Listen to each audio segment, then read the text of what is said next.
오늘은 배상에 관한 법과 도덕에 관한 법 두 가지가 나오는데, 출애굽기 22장은 두 가지 종류로 나와 있습니다. 그 중에서 1절에서 11절까지는 배상에 관한 법으로 나와 있습니다. 특별히 1절에서 4절까지는 남의 물건을 훔쳤을 경우에는 반드시 배상하라 이렇게 이야기하고 있고, 또 5절에서는 자신의 짐승이 남의 포도원이나 밭에 들어갔을 경우에 그 포도원에서 나는 제일 좋은 것으로 배상하라 이렇게 이야기하고, 6절 같은 경우에는 거둬놓은 낫가리나 농작물, 이 밭작물을 태웠을 경우에 그것을 반드시 배상해야 된다는 얘기를 하고 있고, 7절에서 9절까지는 돈이나 물건을 이웃에게 맡겼는데 도둑이 들어서 이것이 도난을 당했을 경우에 대한 문제를 다루고 있고요. 그 다음에 10절에서 13절까지는 이제는 돈이나 물건이 아니고 소나 양 같은 짐승을 맡겼는데 이리가 와서 찢겨 죽였을 경우에 그것에 대해서 이제 배상하는데, 만일 도난을 당한 경우면 그 맡은 사람이 배상을 하고, 짐승이 와서 찢겨 죽였으면 그 증거를 가져왔을 때는 배상하지 않아도 된다, 뭐 그런 얘기를 하고 있습니다. 그리고 14절에서 15절은 이웃에게 빌려왔는데 그 빌린 짐승에 대해서 반드시 상하거나 죽었으면 배상해야 되는데, 대신에 그 주인과 함께 했을 때는 배상하지 않아도 된다, 뭐 이런 얘기를 하고 있습니다. 오늘 1절에서 4절까지는 훔친 물건에 대해서 배상하는 법에 대해 이야기하고 있어요. 이것은 10계명의 제 8번째 계명인 도둑질 하지 말라 하는 그 계명에 대한 구체적인 적용을 하고 있는데요. 자, 남의 물건을 훔쳤을 경우는 반드시 배상하라. 이게 전체 핵심 원칙입니다. 훔쳐가는 데 보면 보통 소나 양 이런 것을 훔쳐가는 경우들이 종종 있었습니다. 그런데 1절에 보면 소는 훔쳐갔을 경우 5배로 갚고 양은 4배로 갚아라 이렇게 이야기를 하고 있어요. 그리고 3절에도 보면 도둑질한 것은 배상하는데 말로서는 안 되고 반드시 물건으로 배상을 해야 되고, 그 물건이 없으면, 예를 들어서 소나 양이 없으면 자신의 몸을 노예로 일시적으로 팔아서라도 그것을 배상해라, 그 얘기를 하고 있고요. 그 다음에 경우에 따라서는 배상의 책임이 달라지는데, 소나 양을 훔쳐서 판 경우인데요, 이것을 훔쳐서 도살해서 팔았거나 그 자체를 팔았을 경우에는 이렇게 소는 5배, 양은 4배 이렇게 하고, 만일 팔지 않고 갖고 있었을 경우에, 그런 경우에는 소나 양에 상관없이 2배 갑절로 갚으면 된다. 한 마리를 훔쳐오면 2마리를 이렇게 갚으면 된다, 그렇게 얘기를 하고 있습니다. 정리해보면 짐승의 종류에 따라 배상법이 다르고, 또 도살해서 팔았거나 아니면 가지고 있을 경우에도 배상법이 다릅니다. 똑같은 짐승을 가지고 왔는데, 또 하나는 도둑질을 낮에 했느냐 밤에 했느냐 따라서 그 처벌이 확 달라집니다. 만일 낮에 훔쳐다가 걸렸어요, 주인한테. 그래서 주인하고 어떤 몸싸움이 있다가 죽어버렸어요. 그러면 그 주인은 살인죄에 해당하게 되어지고, 만일 밤에 훔치다가 주인과 맞닥뜨려져 가지고 싸우다가 이 사람이 도둑이 죽었어요. 그 사람은 처벌할 수 없다, 이렇게 해놓고 있습니다. 자, 왜 배상의 대상이 다르고 왜 차등 배상을 하는가? 4배면 4배지 왜 소는 5배를 하는가? 이런 의문점이 들고요. 이 배상법이 너무나 가혹하리만큼 너무 힘겨운 부서입니다. 왜 이렇게 했을까? 이런 생각을 합니다.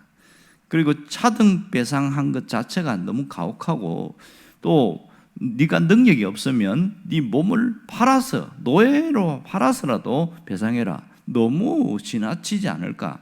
그런 생각들이 많이 들고 있습니다. 왜 하나님은 이렇게까지 요구하고 있는 것일까? 이걸 왜 법으로 제정을 했을까요? 이런 것들이 고민이 있는데, 자세히 보면 이 율법, 법을 제정하신 하나님의 의도를 잘 파악할 수 있어야 됩니다. 그것은 제 10계명에 나오는 8번째 도둑질하지 말라, 그 말씀을 지키라는 것이 핵심이었습니다. 여기서 차등 배상은 상당히 벌에 대하여 무거운 책임이 있다, 그 얘기를 하고 있습니다. 왜 소가 5배가 배상을 해야 되냐? 5배로 배상해야 되는 이유가 뭘까요? 양은 당시에 평범하고 많이 늘려 있어요. 그런데 소는 굉장히 귀했습니다. 많지 않습니다. 그런 경우에서 이렇게 소도둑, 처음부터 소도둑 되는 건 쉽지 않다는 거예요. 양도둑질을 하다가 그것이 훈련이 되어져서 용감하게 소를 훔치지 처음부터 소를 훔치는 경우가 많지 않더라, 이것이고요. 결국은 이 하나님이 보시는 것은 얼마나 훔쳤느냐가 아니라 그 사람의 마음의 의도, 훔친 자의 그 의도를 파악해서 더 많이 배상하고 적게 배상하고, 이렇게 말합니다. 쉽게 말하면 고의성과 그 악의가 가득한 것이냐, 아니면 그 어떨 길에 그렇게 했느냐, 그것을 보신다는 거예요. 그런 것에 따라서 배상의 책임이 달라지는데, 자, 초범일 경우는 양심의 가책이 있어가지고 훔치긴 했지만 못 파는 거예요. 그래서 벌벌벌 떨고 있는 경우가 많은데, 그러나 아주 전문성이 있는 이 오랫동안 이런 일을 했던 사람들은 대범한 거예요. 그래서 그냥 소나 양을 도살해서 팔거나 그냥 팔거나 그렇게 할 수 있는 것은 이미 그 마음이 아주 대범해졌고 악하다, 그것을 보신 것이요. 그러나 그 속에 고의성과 악의가 있기 때문에 그렇다, 이 얘기를 하고 있습니다. 하나님께서는 오늘 우리 이 말씀을 통해서 뭘 얘기하고 싶을까요? 얼마나 많이 훔쳤느냐 하나님이 보이는 것이 아니라 그 사람의 내면의 의도에 따라서 하나님이 처벌하시겠다, 그렇게 이야기합니다. 도둑질을 양이 아니라 그 마음이 얼마나 오염이 되었는가, 얼마나 전문화되었는가, 이것에 따라서 그 처벌하는 것은 그 생활을 끝내고 돌이키라는 거예요. 핵심은 뭐냐면 도둑질하지 말라는 하나님의 계명이 있으니까 혹시 네가 한두 번 했을지라도 그 생활을 완전히 돌이키고 잘못된 습관을 바꾸라, 이게 핵심인 것이죠. 결국은 도둑질을 한다는 것은 뭡니까? 자신이 악하고 게으르고 남의 것과 내 것을 구별하지 않는 그런 무질서하고 방탕한 삶이 계속되는 자들이 도둑질한다는 거예요. 자신의 삶에 성실한 자들은 절대로 도둑질하지 않는다, 그 얘기를 하고 있는 겁니다. 혹시 뭔가 호기심이나 아니면 사람에 대해서 복수심에서 욱해서 도둑질할 수는 있지만 전문적인 도둑과는 확연하게 차이가 있다는 겁니다. 그러니까 자신이 남의 것을 도둑질해서 자기가 쓰려고 하는 그 생각, 잘못된 생각, 이걸 버리라는 것이고, 또 도둑질이 전문성으로 가게 되어지면요, 쾌감과 스릴이 있다고 그래요. 그래서 도둑질하는 사람들이 많다고 그럽니다. 이렇게 전문화된 사람은 오랜 시간 그 양심이 악해져서 더 이상 이대로 두면 안 되기 때문에 하나님이 더 무거운 배상법을 하나님이 말씀하고 있는 겁니다. 그리고 의도적으로 낮에 간 경우는 초범일 경우가 많고 밤에 가는 완전 전문적인 사람이기 때문에 이런 사람은 이스라엘 안에 두면 안 된다는 거예요. 그들이 잘못된 가치관과 잘못된 생활 습관을 완전히 바꾸지 않으면 이스라엘 전체가 오염되기 때문에 하나님이 이것에 대해서 명확하게 하고 있는 겁니다. 자, 결국은 자신의 잘못된 생활 습관을 바꾸라, 그 얘기가 핵심이겠지요. 여러분, 하나님이 우리에게 원하시는 것이 무엇일까요? 하나님이 원하시는 것은 얼마나 많이 가지고 사느냐가 아니라 깨끗한 양심을 가지고 사는 것, 그 삶을 위한 결단, 이것이 하나님이 우리에게 원하는 겁니다. 하나님은 깨끗한 양심이라는 건 뭐냐면 이 짐승을 더 많이 배상했으라도 자기 자신을 지키기를 원하는 것이지요. 양심이 회복되기를 원한다는 겁니다. 우리가 제대로 살 수 있는 것은 생활 습관을 바꿔야 되기 때문에 그렇습니다. 사람이 자기 생활 습관을 바꾸지 않으면 신앙생활을 아무리 오래 해도 달라지지 않는다, 이 얘기를 하고 있습니다. 그러므로 자신의 생활 습관을 바꾸기 위해서는 명확한 마음의 결단이 있어야 된다는 겁니다. 결단을 하지 않으면 그 생활을 돌이킬 수 없다는 거예요. 완전한 결단이 되어야 그 생활에서 뒤돌아서게 되더라. 또 하나는 우리의 가치관과 인격이 그리스도 중심으로 달라서야 온전한 신앙으로 회복될 수 있습니다. 언제나 우리의 생각하는 것과 내 생활 습관이 항상 그리스도 중심적으로 가야 된다는 겁니다. 이렇게 신약에 보면 자신의 잘못된 생활 습관을 바꾼 사람의 이야기가 나옵니다. 그 사람이 누구냐면 삭개오입니다. 누가복음 19장에 나오는 삭개오는 예수님을 만난 이후에 그의 삶을 확 바꿉니다. 그는 직업이 세리입니다. 세무공무원인 세리장이었어요. 막강한 권력과 부를 누리고 있는데 자신이 이렇게 부를 누리게 되는 것이 정상적인 방법이 아니고 그 세금을 과하게 거두어서 그렇게 누렸기 때문에 자신이 예수님을 만난 이후에 결단을 합니다. 누구에게 이렇게 착취해서 내가 빼앗아서 이렇게 돈을 거둔 것이 있다면 장부를 뒤져보고 거기서 4배를 갚겠다 이렇게 이야기를 합니다. 사실은 4배가 아니고 한 2배만 해도 되는데 이렇게 가혹하게 자신이 4배를 갚겠다고, 또 하나 내가 갖고 있는 재산 절반을 나누어서 가난한 자에게 나눠주겠습니다. 이거 보통 결심이 아니지요.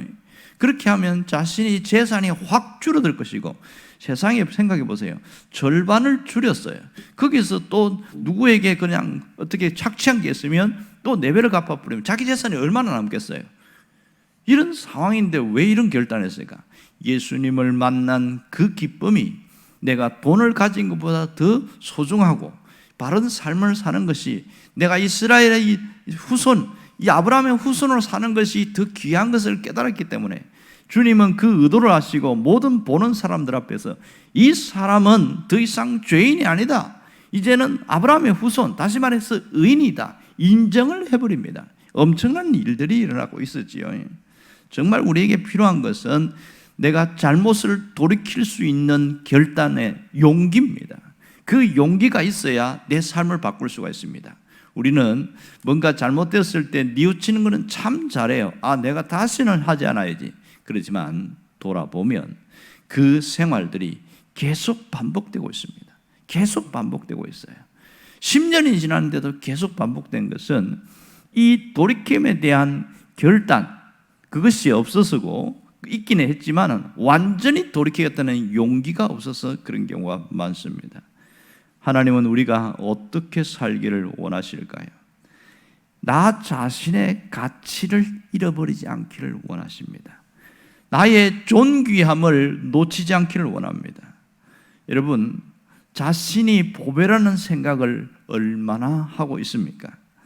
아무것도 없어도 나 자신이 값진 존재라는 것을 얼마나 기억하고 사느냐 하는 거예요. 여러분, 우리가 우리 자신을 변화시킬 수는 없습니다. 우리가 그리스도와 함께하고 그리스도 안에 있을 때에 정말 내가 바뀔 수 있어요. 한두 번 마음먹는 것으로 인생이 달라지는 게 아니라 그리스도 중심적으로 변화되어야, 내 생각과 가치관이 그렇게 달라져야 정말 변화가 되어집니다. 여러분, 우리가 가진 것으로 나를 평가하려고 하지 말고 내가 나의 존재 가치를 깨닫고 그리스도와 함께하는 것으로 나를 평가할 수 있기를 바랍니다.